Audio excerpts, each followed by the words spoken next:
پیارے سونے محبوب نبی کریم صلی اللہ تعالیٰ علیہ وآلہ وسلم نے فرمایا، میرے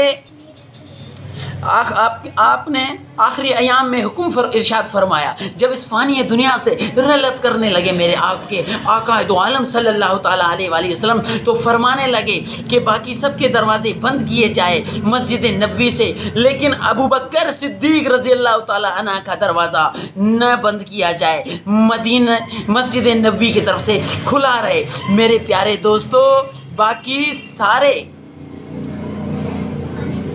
فرمایا مسجد نبوی میں کسی کا دروازہ باقی نہ رہے مگر ابو بکر صدیق رضی اللہ تعالیٰ عنہ کا دروازہ بند نہ کیا جائے۔ میرے تیرے پیارے محبوب نبی کریم صلی اللہ تعالیٰ علیہ وآلہ وسلم کا پیارا سونا سچا صحابی حضرت ابو بکر صدیق رضی اللہ تعالیٰ عنہ کو یہ مقام حاصل ہوا، یہ شان حاصل ہوا۔ کتنا بڑا مقام ہے، کتنا بڑا شان ہے میرے تیرے پیارے محبوب کے غلام خادم صحابی رضی اللہ تعالیٰ عنہ ابو بکر صدیق کا، کہ آپ صلی اللہ علیہ وسلم اس کے لیے کیا فرما رہے ہیں۔ دعا کریں اللہ تبارک و تعالیٰ آپ اور ہم سب کو اہل بیت اور صحابہ کرام کے نقش قدم پر چلنے کی توفیق عطا فرمائے، سنت دو عالم صلی اللہ علیہ وآلہ وسلم پر عمل کرنے کی توفیق عطا فرمائے۔ اللہ تبارک و تعالیٰ آپ اور ہم سب کا حامی و ناصر ہو۔ اللہ تبارک و تعالیٰ آپ اور ہم سب کا حامی و ناصر ہو، اور آپ اور میرے ملک پاکستان کا بھی اللہ تبارک و تعالیٰ حامی و ناصر ہو۔ میرے